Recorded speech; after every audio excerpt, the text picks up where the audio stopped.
श्री स्वामी समर्थ। महिलांचा सर्वात आवडता सण म्हणजे मकर संक्रांत। आजच्या व्हिडिओमध्ये मी तुम्हाला मकर संक्रांतीच्या दिवशी सौभाग्यवती स्त्रियांनी कोणत्या रंगाची साडी नेसावी, त्याचबरोबर कोणत्या रंगाची साडी चुकून देखील नेसू नये, संक्रांतीसाठी कोणते शुभ रंग आहे, या दिवशी प्रत्येक स्त्रिया बांगड्या भरतात, तर बांगड्या भरताना कोणत्या रंगाच्या बांगड्या अजिबात भरायच्या नाही, बांगड्या भरताना कोणत्या नियमांचं पालन करावं, कोणत्या प्रकारच्या बांगड्या घालाव्या, अशी बरीचशी माहिती या व्हिडिओमध्ये देणार आहे। त्यासाठी हा व्हिडिओ शेवटपर्यंत बघा। चॅनलला नवीन असाल तर सबस्क्राइब करा, लाईक करा, कमेंटमध्ये श्री स्वामी समर्थ अवश्य लिहा। चला तर मग व्हिडिओला सुरुवात करूया। यावर्षी म्हणजे 2025 मध्ये मकर संक्रांती 14 जानेवारी मंगळवारी साजरी करणार आहे। पौष महिन्यात जेव्हा सूर्य मकर राशीत प्रवेश करतो तेव्हा हा उत्सव म्हणजे संक्रांत साजरी केली जाते। या दिवसापासून सूर्याचे उत्तरायण सुरू होते, म्हणजे सूर्य हा पूर्वेलाच उगवतो पण तो थोडा उत्तरेकडे थोडासा झुकलेला दिसतो आणि या संक्रांतीपासूनच वातावरणातील जी थंडी आहे ती हळूहळू कमी होत जाते आणि या संक्रांतीपासूनच दिवस हा हळूहळू मोठा होत जातो। कारण मकर संक्रांतीच्या आधी दिवस हा लहान होता आणि रात्र ही मोठी होती, पण मकर संक्रांतीनंतर दिवस हा हळूहळू मोठा होत जातो आणि रात्र ही छोटी होत जाते। तसेच मकर संक्रांतीला स्नान, दान धर्म, देवाचे दर्शन, तप यांना विशेष महत्त्व असते। या दिवशी पवित्र नद्यांमध्ये स्नान करणं खूप पुण्यकारक मानले जातं। तसेच या दिवशी दान केल्याने सर्व प्रकारच्या मनोकामना पूर्ण होतात आणि खूप पुण्य मिळते। तसेच सूर्यदेवाचा आशीर्वाद सुद्धा प्राप्त होतो आणि विशेष म्हणजे मकर संक्रांतीचा सण नात्यातील गोडवा वाढवण्यासाठी खूप महत्त्वाचा सण मानला जातो। कारण या दिवशी सर्वजण एकमेकांना तिळगुळ देऊन आनंद व्यक्त करतात। तर अशा प्रकारे मकर संक्रांतीचे खूप महत्त्व आहे, पण त्याचबरोबर स्त्रियांसाठी हा सण अतिशय महत्त्वाचा मानला जातो। या दिवशी हळदी कुंकवाला विशेष महत्त्व असते। हा एक सौभाग्यकारक सण म्हणला तरीही चालेल आणि त्यात स्त्रियांना प्रश्न पडलेला असतो की या दिवशी कोणत्या रंगाची साडी नेसावी किंवा कोणत्या रंगाची साडी नेसू नये। तर आपल्या हिंदू धर्मात प्रत्येक रंगाचं वेगळं आणि अनन्यसाधारण असे महत्त्व आहे, कारण प्रत्येक रंग तुम्हाला एक वेगळी ऊर्जा प्रदान करतो। काही रंग सकारात्मक शुभदायी लहरी प्रदान करतात, तर काही रंग अशुभ मानले जातात, नकारात्मकतेचे प्रतीक मानले जातात। पण आपल्या हिंदू धर्मात काही 4-5 रंग असे आहेत की ते खूप शुभ मानले गेले आहेत। प्रत्येक कार्यासाठी किंवा देवकार्यासाठी हे रंग वापरले जातात। त्यामध्ये पहिला रंग आहे तो हिरवा रंग।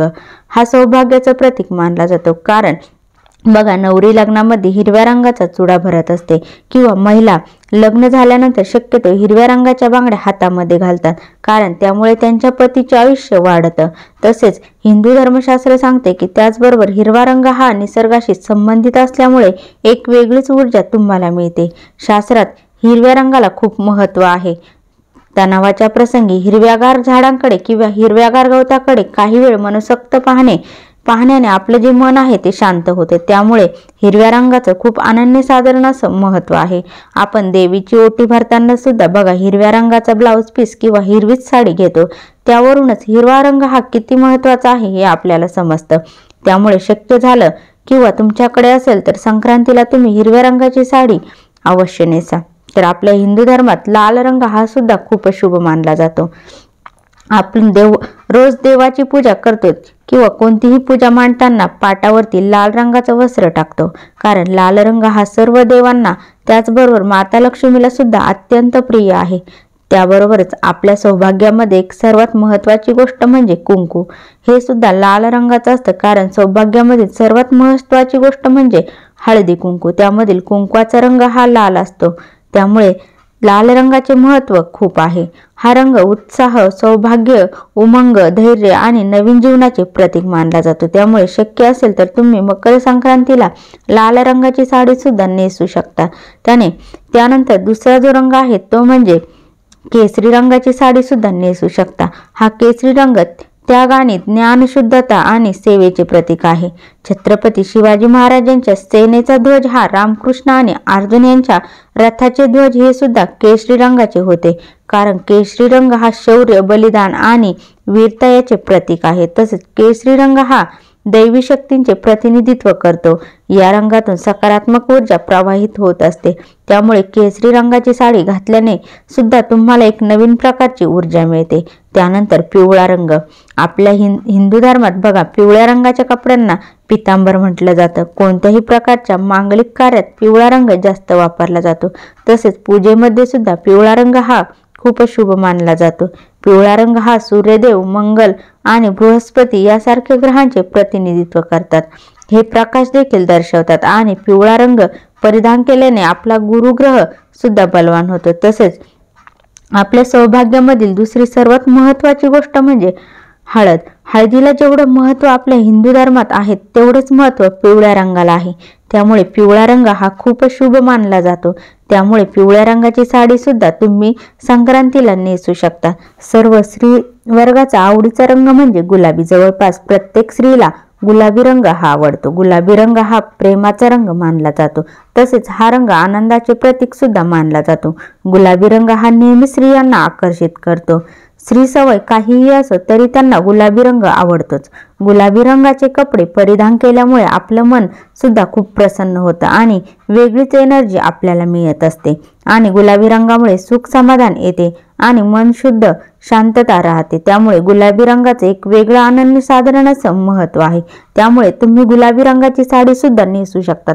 आता मी तुम्हाला जे काही रंग सांगितले आहेत ते तर शुभ रंग आहेत आणि संक्रांती दिवशी अशा रंगाचे कपडे परिधान केल्यामुळे असे रंग बाहेरची उष्णता शोषून घेतात आणि आपले शरीर रूपदार ठेवतात। त्यामुळे शक्यतो तुम्ही या रंगाचे कपडे परिधान करा। थंडीपासून आपलं संरक्षण व्हावं म्हणून गडद रंगाचे कपडे या दिवशी घातले जातात। पण त्याचबरोबर तुम्ही चिंतामणी कलर, पोपटी कलर, राणी कलर, क्रीम कलर अशा रंगाच्या साड्या सुद्धा नेसू शकतात। या सर्व रंगाच्या साड्या तुम्ही नेसू शकतात। मग तुम्हाला प्रश्न पडला असेल की या दिवशी कोणत्या रंगाची साडी नेसायची नाही, तर आपल्या हिंदू परंपरेनुसार संक्रांती देवीने ज्या रंगाचं वस्त्र परिधान केलेलं असतं ती रंगाची साडी किंवा त्या रंगाचे वस्त्र या दिवशी परिधान करू नये असं सांगितलं जातं। म्हणजे ही पद्धत बघा पूर्वीपासून चालत आलेली आहे। संक्रांत जवळ आले की प्रत्येकाची चर्चा असते की यंदा संक्रांत कशावरती आलेली आहे आणि आपण तो रंग पूर्णपणे वर्ज्य करत असतो।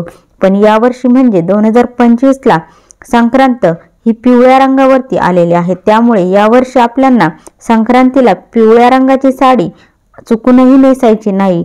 आपल्याला सर्वांना माहीत आहे की आपल्या हिंदू धर्मात पिवळ्या रंगाला अनन्यसाधारण असं महत्त्व आहे।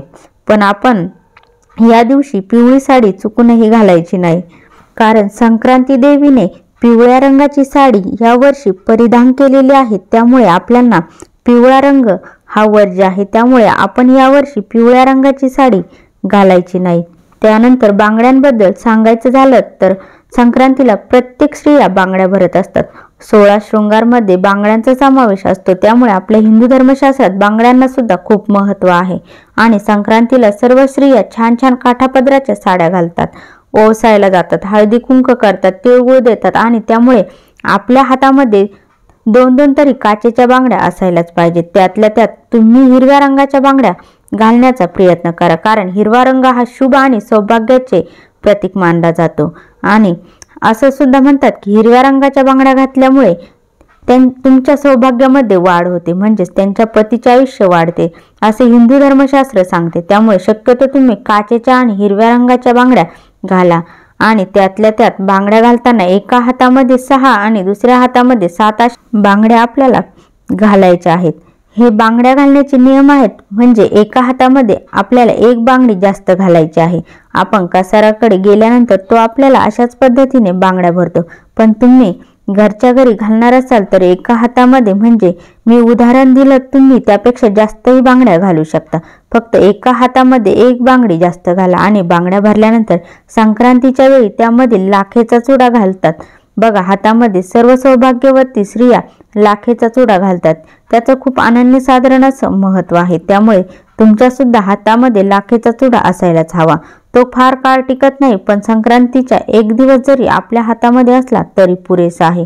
अशा प्रकारे यंदा मकर संक्रांतीला कोणत्या रंगाची साडी परिधान करावी किंवा कोणत्या रंगाची साडी परिधान करू नये, बांगड्या कोणत्या घालाव्या याविषयी सर्व माहिती आज आपण या व्हिडिओमध्ये बघितली आहे.